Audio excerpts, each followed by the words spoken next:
तो आज मैं आपको एक अनोखी रहस्यमय कहानी सुनाऊंगी। अगर आप चैनल पर नए हैं तो अभी सब्सक्राइब कर ले, यह मेरा दूसरा नया चैनल है ताकि और भी रहस्यमय कहानी सबसे पहले आप तक पहुंचे तथा कहानी पूरा देखें क्योंकि अंत में एक अनोखा रहस्य छुपा है। धन्यवाद। तो सुनिए। एक छोटे से गांव में, जो अपनी सादगी और शांति के लिए प्रसिद्ध था, रामू नाम का एक ग्राम सेवक रहता था। रामू बहुत ही साधारण व्यक्ति था, न तो वह धनी था और न ही कोई बड़ा ज्ञानी, लेकिन उसके भीतर शिव के प्रति असीम श्रद्धा और दूसरों की सेवा का गहरा भाव था। वो हर काम चुपचाप बिना किसी दिखावे के करता था। गांव के लोग उसे कभी कभी मौन सेवक भी कहते थे। सावन का महीना आया और गांव में शिव भक्ति की धूम मच गई। हर ओर भजन कीर्तन हो रहे थे और लोग मंदिर में पूजा अर्चना कर रहे थे। इस सावन में रामू ने एक अनोखा संकल्प लिया। उसने निश्चय किया कि वो पूरे सावन भर मौन व्रत रखेगा। वह बोलेगा नहीं, बल्कि अपने कर्मों से शिव का बड़ी ही सेवा करेगा। गांव में एक नया जमींदार आया था जिसका नाम था किशनलाल। किशनलाल बहुत बोलता था और हर काम में अपनी प्रशंसा चाहता था। वह सावन में बड़े बड़े भंडारे करवाता, पर हमेशा चाहता था कि लोग उसकी तारीफ करें। जब उसने सुना कि रामू ने मौन व्रत लिया है तो उसने रामू का मजाक उड़ाया। अरे रामू, तू मौन रहकर क्या शिव को प्रसन्न करेगा? शिव को तो ऊंचे स्वर में भजन और जयकारे पसंद हैं। रामू बस मुस्कुरा देता और अपने काम में लग जाता। वह रोज सुबह जल्दी उठता। वह सबसे पहले गांव के शिव मंदिर की सफाई करता। मंदिर के चारों ओर से घास फूस हटाता, पत्थर साफ करता और पूरे मंदिर को चमका देता। वो किसी से कुछ नहीं कहता, बस अपना काम करता रहता। एक दिन गांव में बहुत तेज बारिश हुई। बारिश इतनी तेज थी कि गांव की एकमात्र पुलिया टूट गई।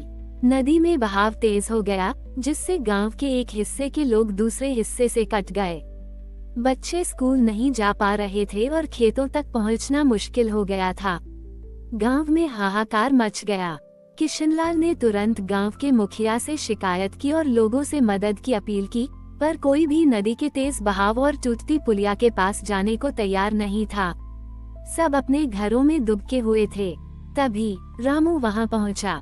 उसने बिना कुछ कहे अपनी धोती कसकर बांधी और फावड़ा लेकर नदी की ओर चल पड़ा।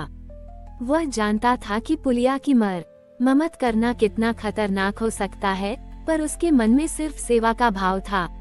उसने अकेले ही पुलिया के टूटे हुए हिस्सों को जोड़ना शुरू किया। वो बड़े बड़े पत्थर हटाता, लकड़ी के लट्ठे जमाता और मिट्टी से पुलिया को मजबूत करने की कोशिश करता। उसकी यह निस्वार्थ मेहनत देखकर गांव के कुछ युवा भी बाहर निकले। उन्हें रामू के मौन कर्म ने प्रेरित किया।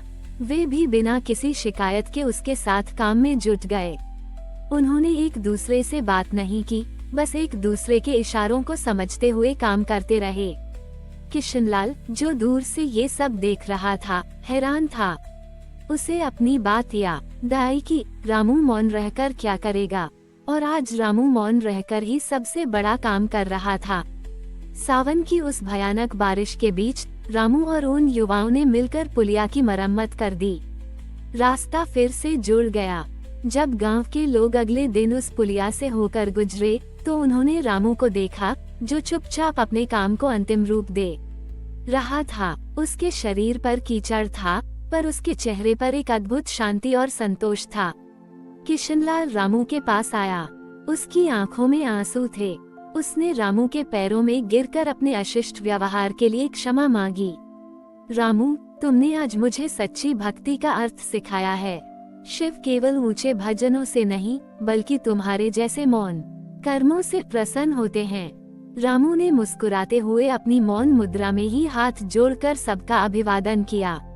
उसने कुछ नहीं कहा, पर उसके मौन ने सब कुछ कह दिया था।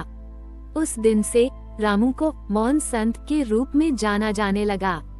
हर सावन में गांव के लोग अब केवल शिव की पूजा नहीं करते थे, बल्कि किसी न किसी सेवा कार्य का मौन संकल्प लेते थे। उन्होंने सीखा कि सच्ची धार्मिकता दिखावे या शब्दों में नहीं, बल्कि निस्वार्थ कर्मों और विनम्र सेवा में निहित है, और यही शिव का सबसे बड़ा आशीर्वाद है।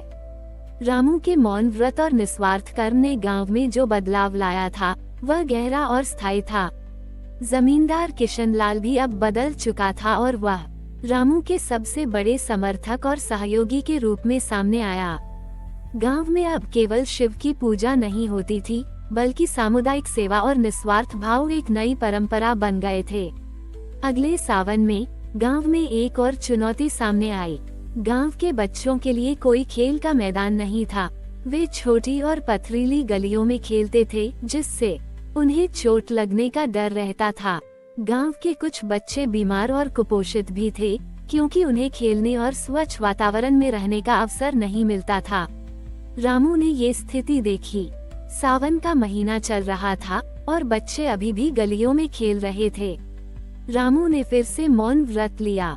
उसने बिना कुछ कहे गांव के बाहर एक खाल, बड़ी ऊबड़ खाबड़ जमीन को साफ करना शुरू कर दिया।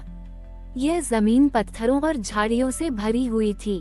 किशनलाल, जो अब रामू के हर काम को समझता था, तुरंत उसके पास आया। रामू, क्या तुम बच्चों के लिए मैदान बना रहे हो? किशनलाल ने पूछा। रामू ने मुस्कुराते हुए सिर हिलाया। किशनलाल ने तुरंत गांव के युवाओं को इकट्ठा किया। चलो भाइयों, हमारे मौन संत ने जो काम शुरू किया है उसे पूरा करें। ये हमारे बच्चों के लिए शिव का सबसे बड़ा आशीर्वाद होगा। उद्धरण चिन्ह। गांव के युवा उत्साह से काम पर लग गए। उन्होंने बड़े बड़े पत्थर हटाए, झाड़ियों को साफ किया और जमीन को समतल करना शुरू किया। किशनलाल ने अपने संसाधनों का उपयोग किया और फावड़े, गैंती और अन्य उपकरण मंगवाए। गांव की महिलाएं बच्चों के लिए भोजन और पानी लाती और भजन गाती रहती।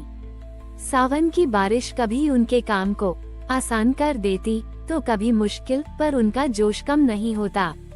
रामू सबसे आगे रहता। वो हर छोटे बड़े काम में हाथ बटाता, बिना किसी थकान के। उसके इशारों से ही सब समझते थे कि कहाँ क्या काम करना है। उसकी आंखों में एक अजीब सी चमक थी, जैसे वह अपने हर पसीने की बूंद में शिव के दर्शन कर रहा हो। सावन के अंतिम सोमवार तक वह ऊबड़ खाबड़ जमीन एक सुंदर हरा भरा खेल का मैदान बन चुकी थी। उसमें छोटे छोटे पौधे लगाए गए थे और एक कोने में एक हैंडपंप भी लगाया गया था, ताकि बच्चों को पानी मिल सके।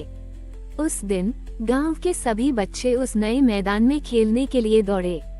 उनके चेहरों पर जो खुशी थी वह शब्दों में बयान नहीं की जा सकती थी। गांव के मुखिया और सभी ग्रामीण मैदान में इकट्ठा हुए। किशनलाल ने रामू को मंच पर बुलाया।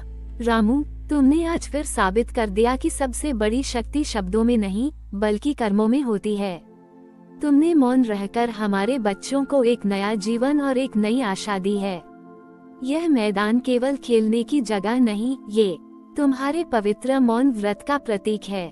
रामू ने मुस्कुराते हुए अपने मौन में ही हाथ जोड़कर सबका अभिवादन किया। उसकी आंखें कृतज्ञता से चमक रही थीं। उस दिन से वह खेल का मैदान, रामू का मैदान के नाम से जाना जाने लगा।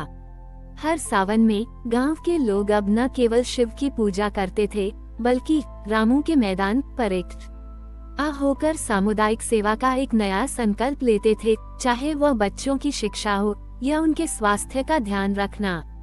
रामू की कहानी एक प्रेरणा बन गई, जिसने ये दिखाया कि सच्ची भक्ति केवल धार्मिक अनुष्ठानों में नहीं, बल्कि अपने मौन कर्मों, निस्वार्थ सेवा और आने वाली पीढ़ियों के लिए एक बेहतर भविष्य बनाने में निहित है। और यही शिव का सबसे बड़ा आशीर्वाद है। हमारी और भी आध्यात्मिक एवं अनोखी कहानियाँ देखने के लिए हमारे चैनल पर जाएं तथा धार्मिक एवं पौराणिक अनोखी कहानियाँ हमारे चैनल पर है। कृपया जाके देखें तथा हमारे चैनल को सब्सक्राइब करके रखें और वीडियो लाइक जरूर करें। धन्यवाद।